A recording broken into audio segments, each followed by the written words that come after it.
नमस्कार, आप देख रहे हैं के न्यूज नेशनल। मैं हूं आपके साथ मानसी। समाचार शुरू करने से पहले एक नजर हेडलाइंस पर। जम्मू कश्मीर के सोपोर में मंगलवार तड़के भारतीय सुरक्षा बल और आतंकियों के बीच मुठभेड़ हुई, जिसमें एक आतंकी ढेर। जातिगत जनगणना को लेकर नीतीश की अनुयायी में 10 दलों को प्रतिनिधिमंडल के पीएम से मुलाकात के पूर्व भाजपा नेता सुशील मोदी ने भी इस मांग के प्रति पार्टी को प्रतिबद्धता जताई। राम मंदिर आंदोलन के नायक रूप में पहचान बनाने वाले सूबे के पूर्व सीएम कल्याण सिंह के निधन पर उनकी अंतिम विदाई और सम्मान को भाजपा संगठन व प्रदेश सरकार की कोई कसर नहीं छोड़ी। सेना के चयन बोर्ड ने 5 महिला अफसरों को कर्नल रैंक पर पदोन्नत करने की मंजूरी दी। उत्तराखंड विधानसभा के मानसून सत्र के दूसरे दिन मंगलवार को मुख्यमंत्री पुष्कर सिंह धामी अनुपूरक बजट पेश करेंगे। जम्मू कश्मीर के सोपोर में मंगलवार तड़के भारतीय सुरक्षा बल और आतंकियों के बीच मुठभेड़ हुई, जिसमें एक आतंकी ढेर हो गया। वहीं 2-3 आतंकियों के गिरे होने की संभावना है। जम्मू कश्मीर पुलिस ने बताया कि सुरक्षा बलों ने आतंकियों की घेराबंदी की है और इस वक्त आतंकियों की तरफ से फायरिंग बंद हो चुकी है। सुरक्षा बल सर्च ऑपरेशन चला रहे हैं। वहीं इससे पहले सोमवार को एसओजी के 10 कमांडो ने सादे वेश में क्रिकेट मैदान में घेर कर टीआरएफ के सरगना अब्बास शेख और उप सरगना शाकिब मंजूर को मुठभेड़ में गिराया। दोनों पुलिस के रडार पर लंबे समय से थे। मारे गए आतंकियों के हथियार भी बरामद किए गए हैं। दोनों कई नागरिकों की हत्या में शामिल थे। स्थानीय युवाओं की भर्ती करने में भी भूमिका निभा रहे थे। पुलिस के सूत्रों के अनुसार यह बड़ी कामयाबी है। आईजीपी विजय कुमार ने बताया कि दोनों के बारे में पक्का इनपुट मिलने पर श्रीनगर पुलिस के 10 जवान सिविल ड्रेस में गए थे। वहां पर इलाके का घेराव किया और उन्हें ललकारा था। चेतावनी देने के बाद उधर से फायरिंग की गई, जिसका जवाब दिया गया था। इससे मुठभेड़ शुरू हो गई, जिससे दोनों आतंकी मारे गए। अब्बास ने आतंक फैला रखा था और नए युवाओं को आतंकवाद में भर्ती के लिए प्रेरित करता था, जिसके चलते बच्चों को अभिभावक काफी परेशान थे। वह अभिभावकों से अपील करते हैं कि बच्चों को इस तरह राह पर न जाने दें और उसे वापस लाने की कोशिश करें। हम उनका स्वागत करते हैं।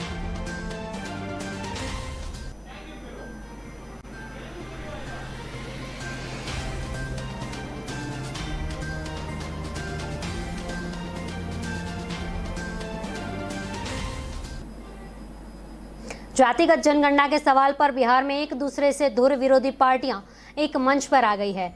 नीतीश की अनुयायी में 10 दलों के प्रतिनिधि मंडल के पीएम से मुलाकात के पूर्व भाजपा नेता सुशील मोदी ने भी इस मांग के प्रति पार्टी की प्रतिबद्धता जताई है। दरअसल बिहार में जाति जनगणना के बहाने सभी दल अलग अलग सियासी दांव आजमा रहे हैं। बीते 1.5 दशक में राजद का आधार यादव और मुसलमानों तक सीमित रह गया है। राजद अब इसी बहाने ओबीसी में शामिल अन्य जातियों में अपना खोया आधार फिर से पाना चाहता है।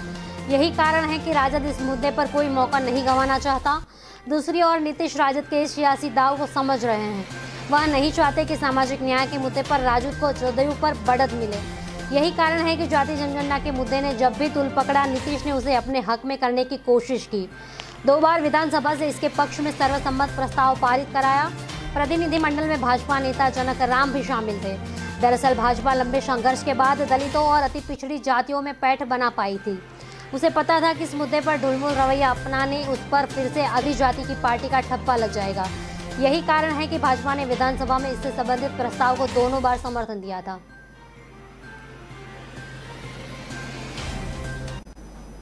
राम मंदिर के आंदोलन के नायक के रूप में पहचान बनाने वाले सूबे के पूर्व सीएम कल्याण सिंह के निधन पर उनकी अंतिम विदाई और सम्मान में भाजपा संगठन के प्रदेश की सरकार ने कोई कसर नहीं छोड़ी। खुद 3 दिन तक मुख्यमंत्री व भाजपा प्रदेश अध्यक्ष अंतिम यात्रा और अंतिम संस्कार में लगे रहे। पूरे सम्मान से अपने नेता को विदाई दिलाई। अब अंदर खाने प्रदेश में कल्याण सिंह की कलश यात्रा की तैयारियां शुरू हो रही है। रविवार रात अहल्याबाई होलकर स्पोर्ट स्टेडियम से ही उसकी स्क्रिप्ट लिखी जाने वाली है। इसको अंतिम रूप देने के लिए सरकार, संगठन और राष्ट्रीय स्वयंसेवक संघ के बीच समन्वय चल रहा है और संकेत है कि जल्द इसके लिए तारीख का ऐलान किया जा सकता है। भाजपा व संघ से जुड़े भरोसेमंद सूत्रों की माने तो रविवार को मुख्यमंत्री के स्टेडियम से सर्किट हाउस जाने के बाद राष्ट्रीय स्वयंसेवक संघ के सह कार्यवाही कृष्ण गोपाल दिल्ली पहुंचे। इस बीच संघ के ब्रज प्रांत प्रचारक हरीश रोतेला भी आए। इस दौरान विभाग प्रचारक जितेंद्र कुमार मौजूद रहे। संघ के इन शीर्ष पदाधिकारियों ने कल्याण सिंह के बेटे एटा सांसद राजवीर सिंह राजू भैया से मुलाकात कर शोक संवेदनाएं व्यक्त की। और श्रद्धासुमन अर्पित किया। इस दौरान कृष्ण गोपाल ने राजू पहिया से 10 मिनट तक गुफ्तगू की और फिर वे सर्किट हाउस गए, जहां मुख्यमंत्री से वार्तालाप किया। सूत्र बता रहे हैं कि इन मुलाकातों व बातचीत में कलश यात्रा का जिक्र हुआ है। अब इस पर पार्टी का हाई कमान व संघ के शीर्ष नेतृत्व की अंतिम मोहर लगेगी। इसके बाद ही कोई निर्णय सामने आएगा। सेना के चयन बोर्ड ने 5 महिला अफसरों को कर्नल रैंक पर पदोन्नत करने की मंजूरी दी है। रक्षा मंत्रालय ने सोमवार को कहा कि सेना के चयन बोर्ड ने 26 साल की सेवा पूरी करने के बाद 5 महिला अधिकारियों को पदोन्नति का रास्ता साफ कर दिया है। मंत्रालय ने कहा कि यह पहली बार कि signal corps, electronic and mechanical engineers core और इंजीनियर्स कोर में सेवारत महिला अधिकारियों को कर्नल रैंक पर पदोन्नत करने की मंजूरी दी गई है। पहले कर्नल रैंक पर केवल सेना चिकित्सक और जज एडवोकेट जनरल और सेना शिक्षा कोर में महिला अधिकारियों के लिए लागू थी। कर्नल टाइम स्केल रैंक के लिए चुनी गई 5 महिला अधिकारियों में से सिग्नल कोर से lieutenant colonel Sangeeta Sardana, AMI corps से लेफ्टिनेंट कर्नल सोनिया आनंद और लेफ्टिनेंट कर्नल नवजीत दुग्गल और रीनू खन्ना सागर शामिल है। सरकार का यह फैसला सुप्रीम कोर्ट को उस फैसले के करीब हफ्ते भर बाद आया, जिसमें महिला अभ्यर्थियों का राष्ट्रीय रक्षा अकादमी की प्रतियोगिता परीक्षा में शामिल होने के लिए हरी झंडी दी गई थी। इस परीक्षा में सिर्फ पुरुष छात्रों को बैठने की इजाजत थी। यह कदम सेना में महिलाओं के स्थायी कमीशन की दिशा में बड़ा फैसला माना जा रहा है।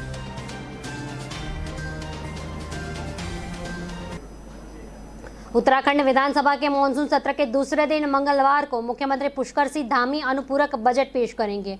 विधानसभा अध्यक्ष प्रेमचंद अग्रवाल की अध्यक्षता में कायम कार्य मंत्रणा समिति की बैठक में मंगलवार को सदन पटल पर रखे जाने बिजनेस तय हुआ।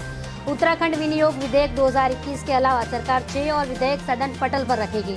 सदन में पेश होने वाले अनुपूरक बजट के 5300 करोड़ रुपए का होने का अनुमान है।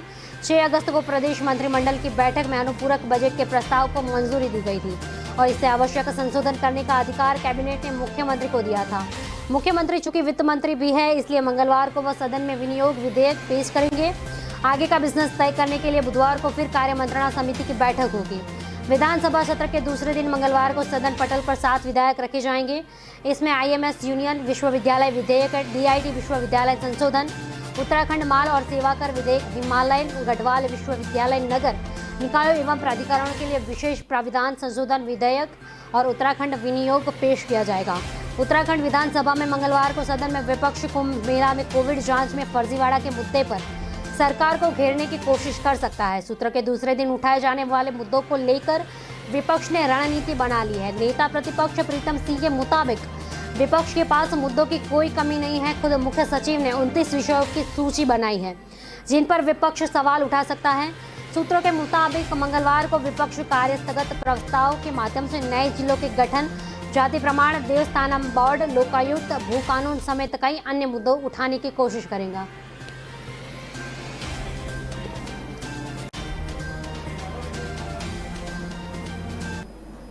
फिलहाल रुकते हैं एक छोटे से ब्रेक के लिए। जुड़े रहिए के न्यूज नेशनल के साथ।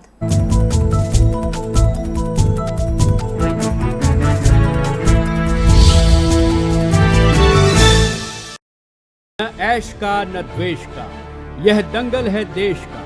सुलगती समस्याओं के झुलसते सवालों का होगा दंगल देश का। प्रशासन के प्रश्नों को लेकर होगा दंगल देश का। शिक्षा, स्वास्थ्य, समाज, कानून और व्यवस्था के आज क्या है हालात। सोमवार से शुक्रवार रोज रात 8 बजे जलपा क्षत्रिय के साथ दंगल देश का। ब्रेक के बाद आपका स्वागत है। देखते हैं आगे की खबरें। पंजाब में जालंधर दिल्ली राष्ट्रीय राजमार्ग व रेलवे ट्रैक चौथे दिन भी जाम है, लेकिन राहत की बात यह है कि किसानों ने पंजाब बंद की काल वापस ले ली है। किसानों के साथ प्रशासन की लंबी बैठक हुई, जिसमें तय हुआ कि मंगलवार को किसानों को 3 बजे पंजाब की सीएम कैप्टन अमरिंदर सिंह के साथ बैठक होगी, जिसके बाद कैप्टन अमरिंदर सिंह गन्ना खरीद के नए रेट की घोषणा कर सकते हैं। किसान नेता मनजीत सिंह राय ने कहा कि हमने साबित कर दिया है कि गन्ने की प्रति क्विंटल लागत 470 रुपये आ रही है, फिर भी हम पहले से 400 रुपये की मांग कर चुके हैं, तो उसी पर कायम रहेंगे। उन्होंने पंजाब बंद की कॉल को वापस ले लिया है। मंगलवार को चंडीगढ़ में 3 बजे मुख्यमंत्री कैप्टन अमरिंदर सिंह के साथ बैठक होगी। उसके बाद भी अगर सुनवाई नहीं हुई तो फिर पंजाब बंद का ऐलान किया जाएगा। तब तक जालंधर में राष्ट्रीय राजमार्ग व रेलवे ट्रैक जाम रहेगा। कैप्टन सरकार ने गन्ने की कीमत 325 रुपये प्रति क्विंटल तय की है। किसान नेताओं का कहना है कि इसे बढ़ाया जाए। गन्ना किसानों ने 20 अगस्त से हाईवे जाम करने की घोषणा की थी, जिसके बाद 4 दिन से रेलवे व राष्ट्रीय राजमार्ग पर यातायात ठप है। इसमें गन्ने की कीमत 400 रुपये करने व 200 करोड़ का बकाया देने की मांग की थी।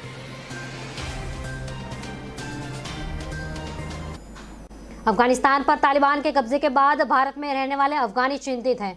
पिछले एक हफ्ते से वे अलग अलग दफ्तरों और दूतावासों के चक्कर काट रहे हैं। उनके सामने दोहरी चुनौती है। एक तरफ अफगानिस्तान के हालात बेहद खराब हैं, उनका वहां जाना मुनासिब नहीं है, तो दूसरी तरफ भारत में उन्हें नागरिकता कानून का डर सता रहा है। अगर सीए लागू होता है तो उन्हें नागरिकता नहीं मिल सकेगी। ऐसे में यहाँ रहे 21,000 से ज़्यादा अफगानी रेफ्यूजी के सामने संकट खड़ा हो जाएगा। सोमवार को सैकड़ों की संख्या में अफगानियों ने दिल्ली स्थित United nation high commissioner for refugees दफ्तर के सामने प्रोटेस्ट किया और रिफ्यूजी कांड की मांग की, ताकि उन्हें दूसरे देशों की नागरिकता मिल सके। अफगानिस्तान के काबुल के रहने वाले बेहिश्ता पिछले 5 साल से भारत में रह रही है। महज 7 साल की उम्र में उन्हें अपना मुल्क छोड़कर अपने अम्मी अब्बा के साथ भारत आना पड़ा था। फिलहाल वे दिल्ली की अफगान बस्ती में रहती हैं। उनके पिता कबाड़ी की दुकान चलाते हैं।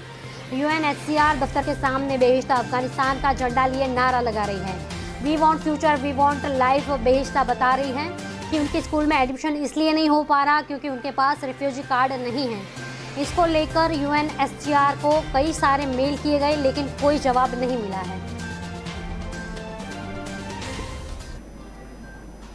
केंद्र सरकार ने अपनी संपत्तियों के नियत अवधि तक इस्तेमाल का अधिकार बेचकर और इनविट जैसे निवेश के अन्य तरीकों से अगले 4 साल में 6 लाख करोड़ रुपए जुटाने की योजना बनाई है। सरकार को इससे अपना खजाना भरने की वित्तीय घाटे को काबू में रखने की मदद मिलेगी। साथ ही इंफ्रास्ट्रक्चर सेक्टर के लॉन्ग टर्म में सपोर्ट भी मिलेगा।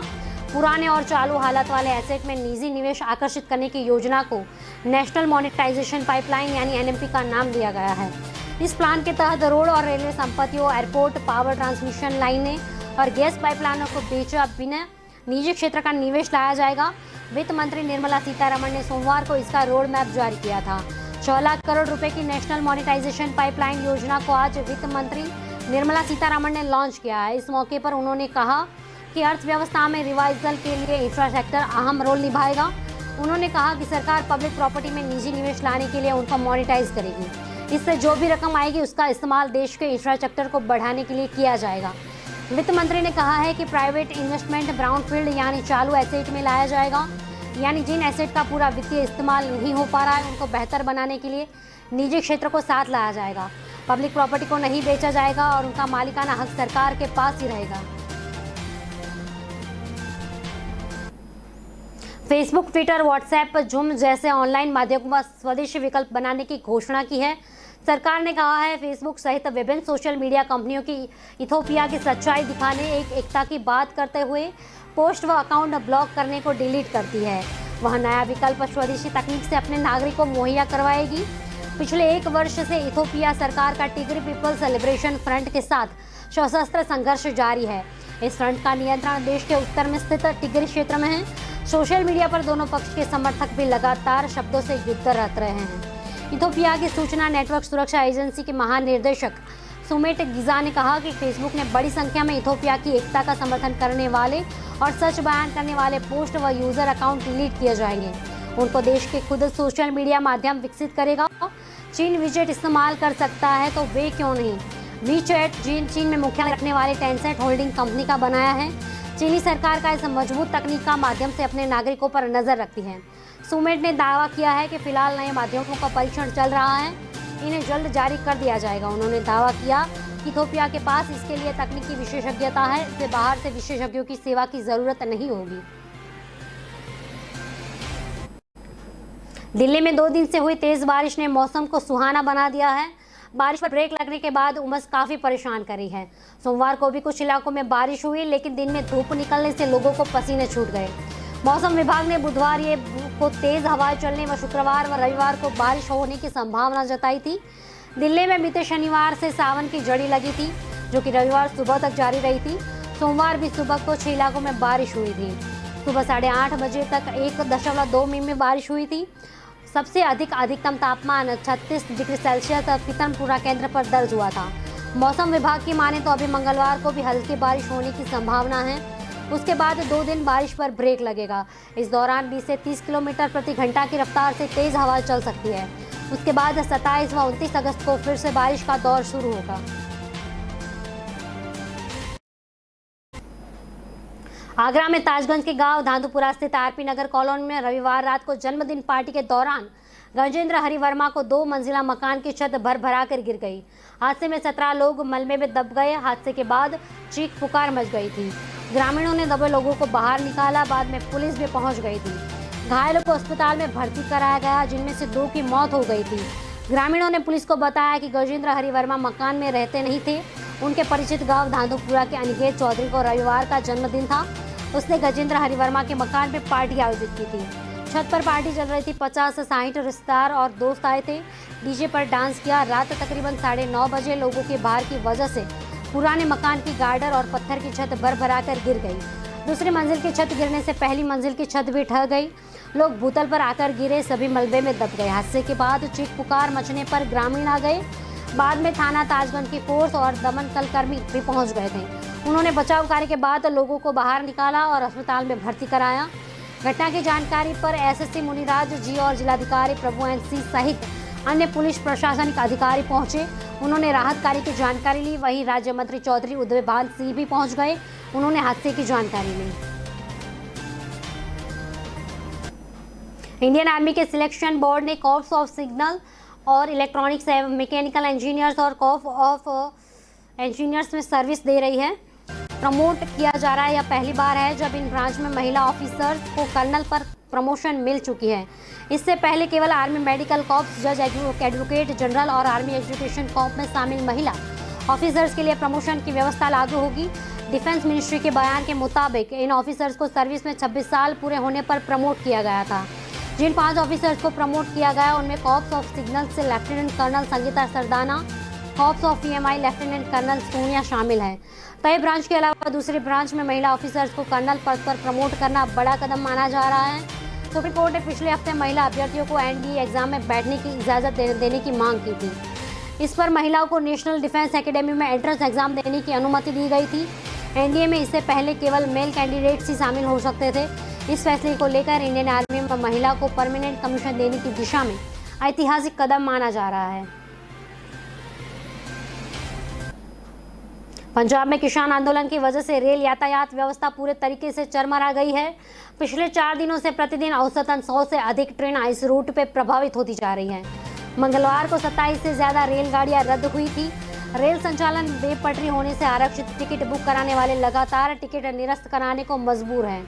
रेलवे स्टेशन पर टिकट निरस्त कराने वालों की लंबी लाइनें लग रही हैं। तो वहीं पूछताछ काउंटर पर जम्मू, लुधियाना, होशियारपुर, चंडीगढ़ के लिए ट्रेन कब चलेगी पूछने वाले तांता लग रहा है। उत्तर रेलवे के फिरोजपुर मंडल में किसान आंदोलन के कारण रेल यातायात बेपटरी हो गई है। सोमवार को इस रूट पर चलने वाली 81 ट्रेन प्रभावित हुई, जिसमें से 65 ट्रेनों को निरस्त हो रही है। इसी तरह 4 ट्रेन को परिवर्तित रूट से चली है। मंगलवार को भी बड़ी संख्या में ट्रेन प्रभावित होने की उम्मीद है, क्योंकि किसान फिलहाल पटरी से हटने के मूड में नहीं दिख रहे हैं। रेलवे ने 24 अगस्त के लिए 27 ट्रेनों को निरस्त करने का निर्णय लिया है। रेलवे अधिकारियों के अनुसार 18 अगस्त से अभी तक कुल 368 ट्रेन किसान आंदोलन की वजह से प्रभावित हुई थी।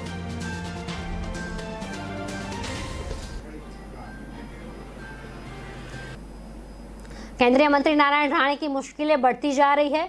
महाराष्ट्र के मुख्यमंत्री उद्धव ठाकरे के खिलाफ आपत्तिजनक बयान देने से लेकर उनके खिलाफ गिरफ्तारी का आदेश जारी किया गया है। नासिक पुलिस क्राइम ब्रांच ने यह आदेश जारी किया था। नारायण राणे पर आरोप है कि जन आशीर्वाद यात्रा के दौरान मुख्यमंत्री उद्धव ठाकरे को अपशब्द कहे थे, जिसके बाद शिवसेना ने पुलिस में शिकायत दर्ज कराई थी। नासिक क्राइम ब्रांच को चिपळूण जाकर केंद्रीय मंत्री नारायण राणे को गिरफ्तार करने के आदेश दिए गए थे।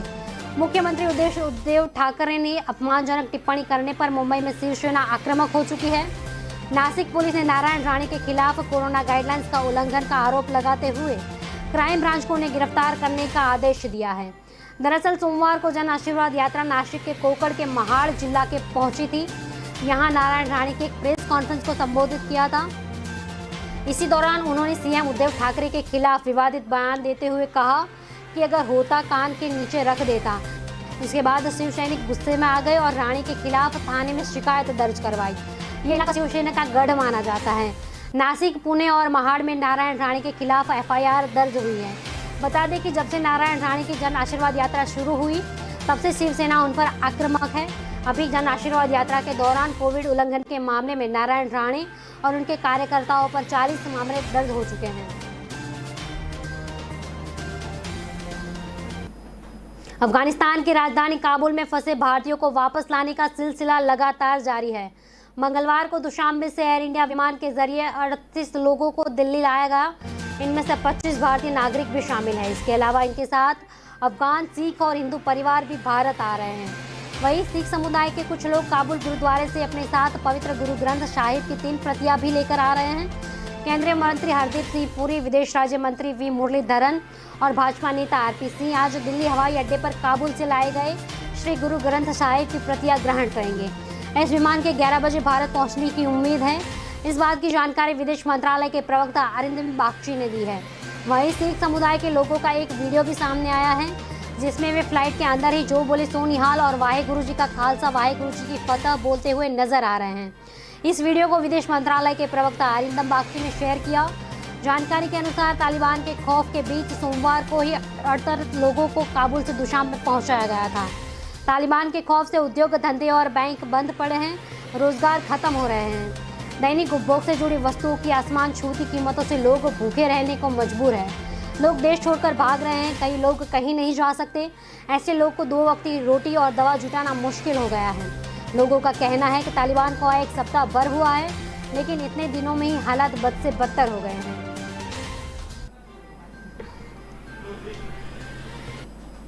देश विदेश की खबरों में फिलहाल इतना ही। आगे की अपडेट के लिए देखते रहिए के न्यूज़ नेशनल। नमस्कार।